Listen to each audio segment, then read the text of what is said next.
Bismillahirrahmanirrahim. Assalamualaikum class today our next topic is capacitance of a parallel plate capacitor. देखिए class हमने previous topic में हमने capacitor के बारे में पढ़ा था कि कैपेसिटर क्या होता है कि कोई भी डिवाइस जो कि चार्ज को स्टोर कर सकती है वो क्या कहलाती है, कैपेसिटर कहलाती है. And what is capacitance, capacitance क्या है कि उस जो हमारे पास डिवाइस है वो कितनी हद तक चार्ज को स्टोर कर सकता है, वो क्या है, हमारी कैपेसिटेंस कहलाती है. तो देखिए आज क्लास फिजिकली हम देखेंगे कैपेसिटेंस की आगे हम किस तरह इंट्रोड्यूस करवाएंगे. देखिए क्लास हमारे पास क्या है, टू पैरेलल प्लेट्स हैं, अपोजिटली चार्ज हैं, क्या है, उनके दरमियान इलेक्ट्रिक फील्ड एग्जिस्ट करती है और इन दोनों प्लेट्स के दरमियान जो डिस्टेंस है वो क्या है, डी है. अब देखिए क्लास हमने देखना है कि जो हमारे पास यहाँ पे कैपेसिटेंस की वैल्यू होगी वो क्या होगी. तो देखिए क्लास यहाँ पे क्योंकि कोई भी इन दोनों प्लेट्स के दरमियान कोई भी मीडियम प्लेस नहीं है तो हम कह सकते हैं यहाँ पे एयर है या तो क्या है, वैक्यूम है. तो देखिए क्लास इसी वजह से यहाँ पर जो कैपेसिटेंस की वैल्यू होगी वो क्या होगी, उसके साथ डिनोट है वैक्यूम.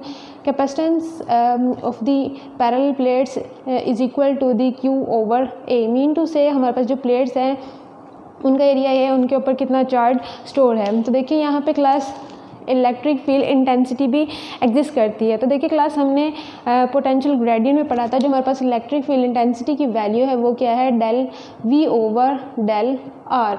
कि जब हमारा चार्ज प्लेट एक से दूसरी प्लेट की तरफ जाएगा वहाँ पर पोटेंशियल डिफरेंस क्रिएट होगा तो वहाँ पर जो इलेक्ट्रिक फील्ड इंटेंसिटी की वैल्यू होगी वो क्या होगी, ये होगी. तो देखिए क्लास यहाँ पे क्योंकि इलेक्ट्रिक फील्ड इंटेंसिटी हमारी यूनिफॉर्म है तो हमारे पास जो इलेक्ट्रिक फील्ड इंटेंसिटी की वैल्यू है यहाँ पर वो क्या है, E is equal to V over D.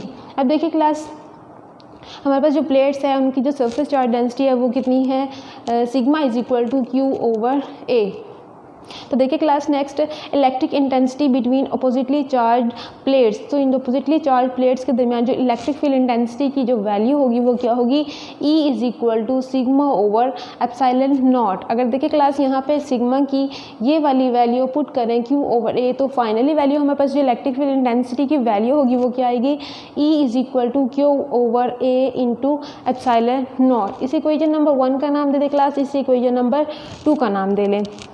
तो क्लास क्योंकि हमें यहाँ पर अपनी फाइंड आउट करनी है capacitance of the parallel plates तो हम क्या करेंगे, इन दोनों इक्वेशंस को कंपेयर करेंगे. कंपेयरिंग इक्वेशन 1 एंड 2, दोनों इक्वेशन को कंपेयर करेंगे. तो देखिए क्लास यहाँ से E की वैल्यू V ओवर D और यहाँ से E की वैल्यू हमारे पास क्या है, Q over A into epsilon not. तो देखिए क्लास हमें पता है कि जो हमारे पास कैपेसिटेंस की वैल्यू है C is equal to Q over V. तो देखिए क्लास इस रिलेशन से हमारे पास जो वैल्यू होगी Q over V is equal to A epsilon not over D.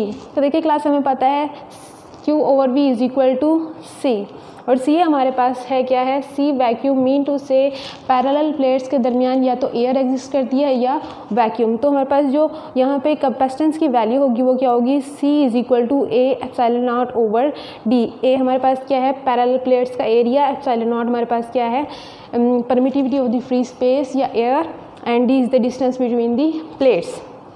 Class ये तो बात थी कैपेसिटेंस की पैरेलल प्लेट्स के दरमियान के, जब प्लेट्स के दरमियान या तो वैक्यूम हो या तो कोई एयर हो. तो देखिए क्लास अगर नेक्स्ट अगर हम देखें, now capacitance of the capacitor when there is dielectric medium between them.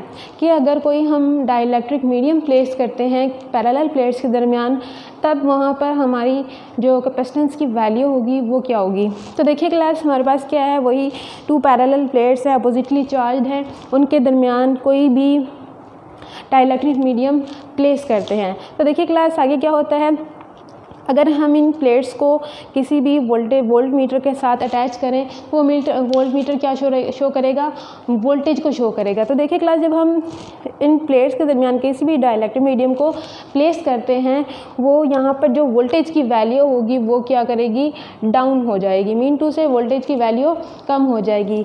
Voltage की वैल्यू जैसे ही कम होगी जो कैपेसिटेंस होगी इस कैपेसिटर की, जो पैरेलल प्लेट कैपेसिटर है उसकी वैल्यू क्या हो जाएगी, इंक्रीज़ कर जाएगी. किसकी वजह से इंक्रीज करेगी, जो हमने डाइलेक्ट्रिक मीडियम प्लेस करा है इसकी वजह से, इस फैक्टर की वजह से जो कैपेसिटेंस होगी हमारे कैपेसिटर की उसकी वैल्यू क्या हो जाएगी, इंक्रीज़ हो जाएगी. तब देखें यहाँ पर हमारे पास जो कैपेसिटेंस की वैल्यू आएगी C is equal to A epsilon not into epsilon R over D.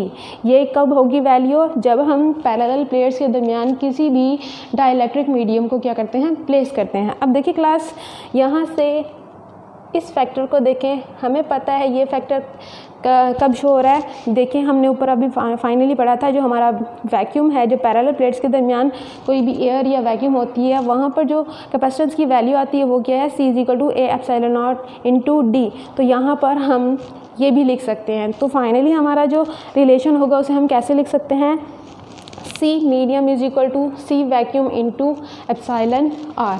तो देखिए क्लास, अगर हम यहाँ से अपना डाइलेक्ट्रिक कांस्टेंट निकालना चाहें कि हमने जो पैरेलल प्लेट्स के दरमियान जो डाइलेक्ट्रिक मीडियम प्लेस किया है उसकी जो डाइलेक्ट्रिक कांस्टेंट है उसकी वैल्यू क्या होगी, यहाँ से epsilon R = C medium over C vacuum. तो देखिए क्लास, हम यहाँ से अपनी डाइलेक्ट्रिक कांस्टेंट की जो डेफिनेशन होगी उसे डिफाइन कैसे करेंगे। डाइलेक्ट्रिक कांस्टेंट की डेफिनेशन देखें, the ratio of the capacitance of the parallel plate capacitor with an insulating medium के क्या है, कोई भी हमारे पास अगर पैरेलल प्लेट्स है उनके दरमियान किसी भी डाइलेक्ट्रिक मीडियम को प्लेस करते हैं, वहाँ पर कैपेसिटेंस की जो वैल्यू होगी between them to the capacitance of the capacitor when there is vacuum between them. और कब जो कैपेसिटेंस की वैल्यू होगी, जब प्लेट्स के दरमियान कोई भी वैक्यूम प्लेस होगा, उन दोनों की जो रेशियो होगी वो क्या कहलाएगी, डाइलेक्ट्रिक कांस्टेंट कहलाएगी। क्लास ये था हमारा आज का टॉपिक, इंशाल्लाह कल नेक्स्ट स्टार्ट करेंगे। Thank you.